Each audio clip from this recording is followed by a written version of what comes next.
I'll ask you to get ready to look with me one final time at the story of Passover for this year. We'll be in Exodus chapter 12, and we'll be looking at verses 11 through 14. Are we there yet? Come on, Mom. How much longer is this going to be? Dad, you're driving too slow. Are we there yet? This is the final in our series, Jesus, our Passover Lamb. How many times do you remember your kids, or even yourself, asking that question while on a family trip? Now, it was bad enough when you knew where you were going. I grew up with a grandmother just living 15 or 20 minutes away, and we always looked forward to going over to visit her. But when we went to see our other grandparents that lived over an hour away, 7 of us piled into a Dodge Dart. That means 4 kids in the back, 1 kid in the middle between mom and dad in the front. And there was all sorts of bantering. There were all sorts of comments that came from the back seat. Mom, Tom's breathing on me. Mom, tell Joel to quit looking at me that way. Mom, Paula's poking my side. Are we there yet? You know, it was common, and we understand. That anxiousness, it comes from our impatience. We do get impatient, but impatience often comes because we are anticipating the destination of our trip. When we pile in the car and say, are we there yet? It's because we want to arrive. It's much worse, though, when we are on a trip to a place we have never been before. I took our oldest grandson years ago on what I called a destination of unknown. Kalita knew where I was taking him. His parents knew where I was taking him, but I never told Skylar where we were going. I said, you will enjoy it. I almost said, you will enjoy it. But he was good about it. It was just he and I. And I started giving hints. He said, where are we going, Grandpa? And I said, well, what direction are we heading? Well, he looked around, looked at the signs, and he said, are we heading west? I said, yeah, okay. And then we crossed into the Illinois, the state line at Illinois. And he said, why are we in Illinois? And I said, because someone famous was from Illinois. And we talked back and forth, and then I started talking about the presidents. And finally, the first time I saw a sign with a mileage distance to Springfield, Illinois, I said, who do you think was in Springfield, Illinois? And one of our presidents. He had to think about it. Finally, he said, Abraham Lincoln? And I said, yeah, Lincoln. We spent 3 or 4 days looking at all the Lincoln sites in the Springfield, Illinois area. It was a destination unknown, so for him to say, are we there yet, it didn't matter because he didn't know where in the world we were going. But he enjoyed our time together. I enjoyed the time that I had with him. That impatience comes because we anticipate the destination. And during this first Passover that we're going to read about one final time during this season of the sacrifice of Christ, during this Passover, God instructed the children of Israel to be dressed and to be ready to leave. Not only did he give them instructions about how they needed to clean out their house, or how they needed to prepare the meal, or how they needed to bake with unleavened bread, or how they needed to slaughter the lamb, he also said, be dressed and ready to go. Little did they know that they would be wearing those traveling clothes for the next 40 years. The children of Israel were about to leave Egypt for the promised land. And it was going to be a journey of a lifetime. After 400 years of enslavement, it had come down to one last final night of preparation. And God had all the instructions laid out so that they would be ready to go. On this night, the death angel was going to pass through all of Egypt. And if the children of Israel did not allow their anticipation to force them to get fully prepared, they could have easily found themselves in an Egyptian grave rather than ever seeing the promised land. They knew something big was going to happen, but something was happening that had never happened before. And so the questions were there. Okay, we're going to go on a trip. How long is this trip going to be? Well, I don't know. Where's the destination? Some place called the Promised Land? Some place called our ancestral home? I've never been there. My parents had never been there. So how would I know where we're going? I'm sure that as they prepared for Passover, and I'm sure that night, as they started hearing the shrieks and the cries of parents all over Egypt when they found their firstborn dead, that they were filled with some anxiety, with a lot of anxiety. But mostly, they were filled with obedient faith. They did what they were told to do, and they anticipated the passing of this long night as the death angel of God passed over their homes because the blood of the Lamb was on the doorposts. Wow. Now, the trip itself, it would not be an easy trip. And that's what brings us to what we want to talk about this morning. Following God is not a one-and-done experience. Following God means we are going to be going into parts of this world and into experiences in this life that we've never had before, ever. And we might get anxious about it. We might be concerned about what the outcome is. But following God, not being a one-and-done experience, is instead a process. And it's a process that involves three things. First of all, following God involves choice. And I want us to turn to the passage in Exodus chapter 12. The Passover is spoken of in the first 10 verses. And then in verse 11, they were told how they were to eat. They were told how they were to dress. Exodus 12, starting at verse 11, this is how you are to eat the Passover. With your cloak tucked into your belt, your sandals on your feet, and your staff in your hand. Eat it in haste. It is the Lord's Passover. On that same night, I will pass through Egypt and strike down every firstborn, both men and animals, and I will bring judgment on all the gods of Egypt. I am the Lord. The blood will be a sign for you on the houses where you meet, or you are, and I will pass over you. No destructive plague will touch you when I strike Egypt. This is the day that you are to commemorate. For the generations to come, you shall celebrate it as a festival to the Lord, as a lasting ordinance. How are we to be ready? Well, we clean the house, we fix the unleavened bread, we prepare the bitter herbs, the lamb is slaughtered and cooked thoroughly. We don't leave any scraps. But then we're even told what our dress clothes should be like. It's all about choice. God's personal directions for Passover were given to the Israelites in this chapter. And these directions have been read again and again and again and again ever since that first Passover in every Jewish home when they would celebrate the feast. The preparation concerned the killing of a lamb.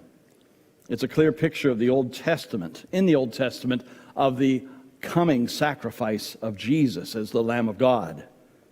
It's about the deliverance of all people from the grips of sin and death. And it's a symbolic picture of the return of Christ. Be ready to travel. You don't know how long you're going to be gone. You don't know where you're going, but you need to know me and be ready. And so God's directions were crystal clear, and they were absolutely important. No one could deviate or change what God was telling them to do. These were God's commandments, and they needed to obey them so they would not face God's judgment.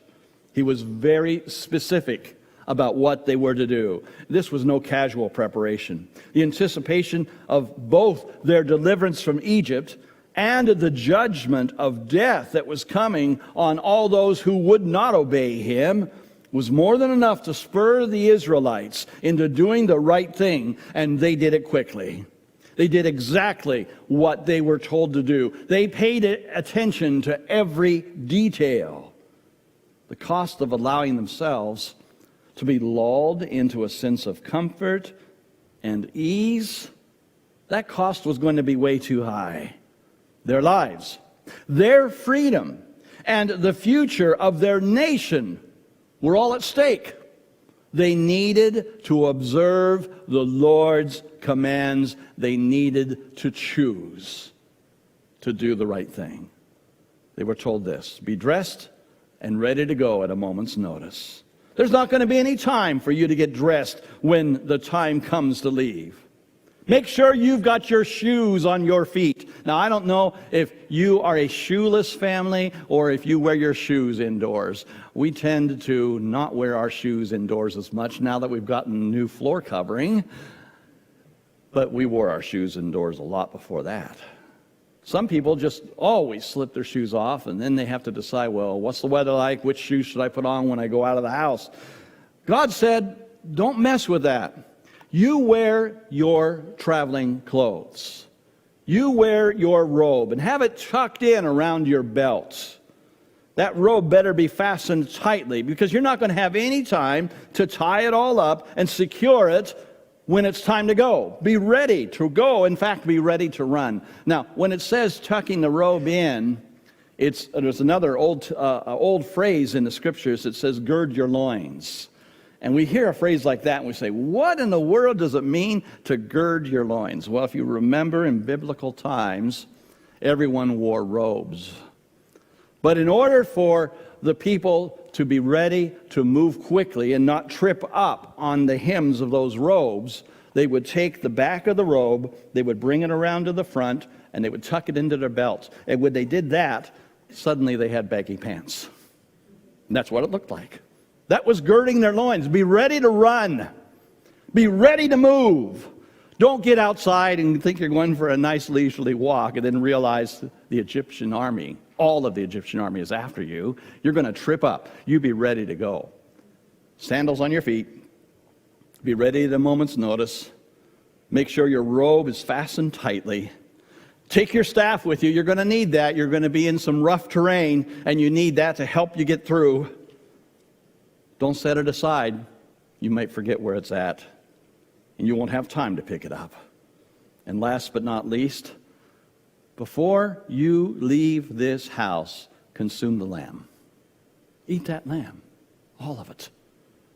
Be ready for the trip. Realize that that meal is going to give you some sustenance as you start and as you begin and as you leave.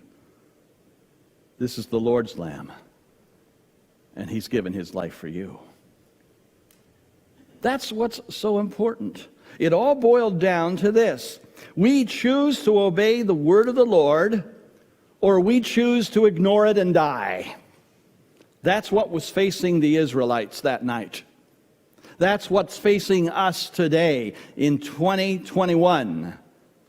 As we would follow Jesus, we either choose to obey him, or we choose to go our own way and die. So, it involves choice. Secondly, it involves trust.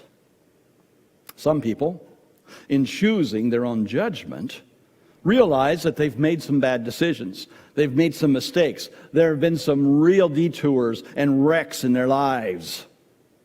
Isn't it better to trust our lives to a faithful and unfailing God who will be able to help us make it through? We need to trust the Lord with all our hearts.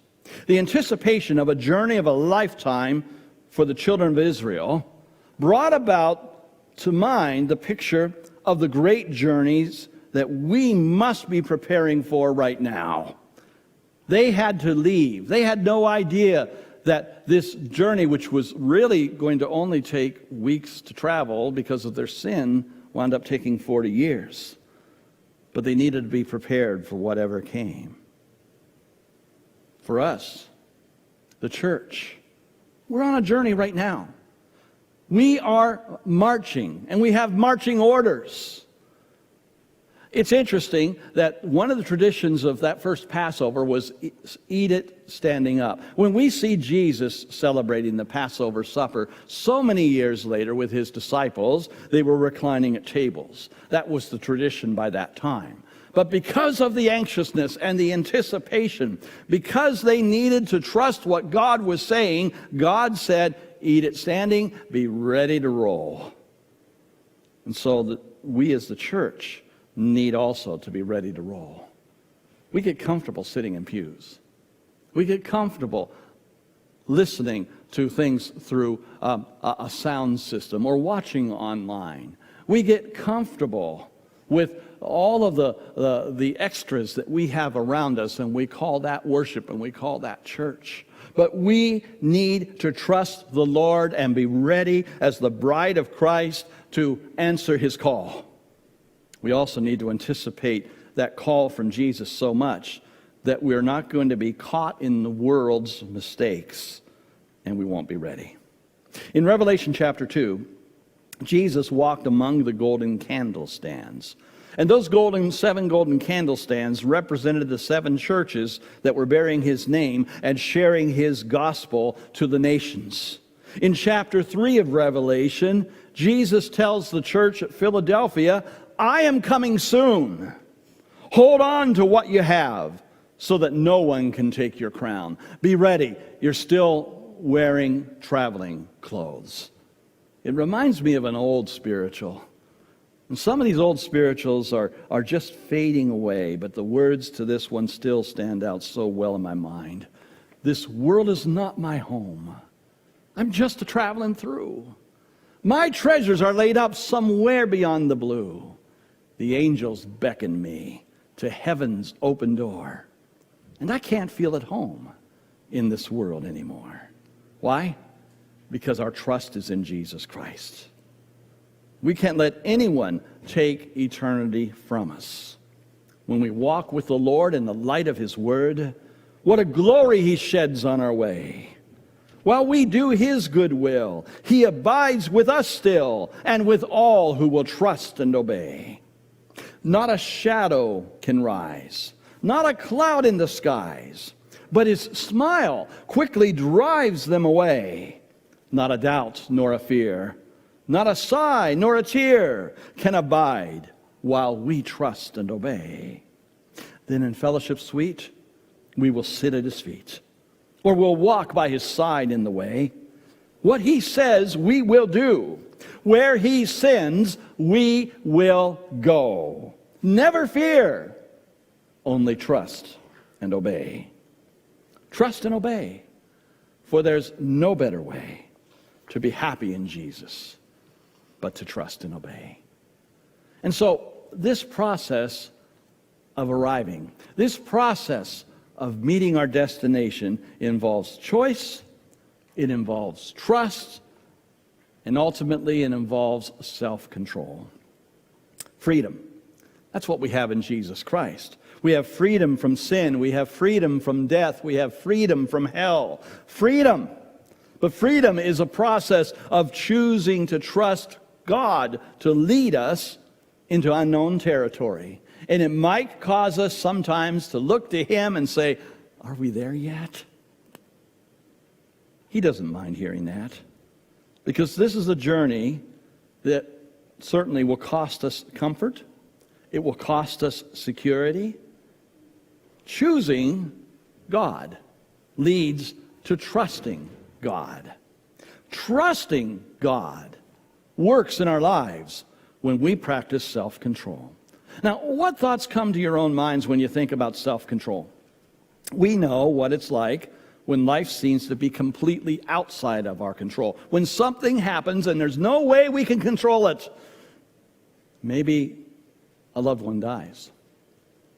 Maybe we hear the word cancer. Maybe there's a financial collapse or a loss of a job. Maybe there's a falling out of friends. And it just seems to be so completely out of our control. We like things to be in our control. And I've told you the story of traveling with my uncle when I was 15 years old. And my Uncle Bob died while at the wheel, driving the car down Interstate 80 at 75 miles an hour. I was his helpless passenger.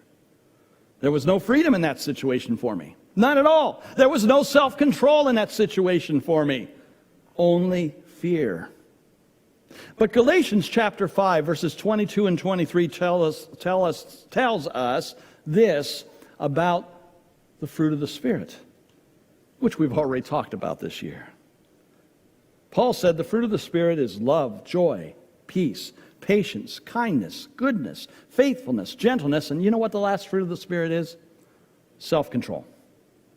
These are qualities we need to have in increasing amounts. This is what we need to be bearing for Jesus Christ. This is the crop that we produce.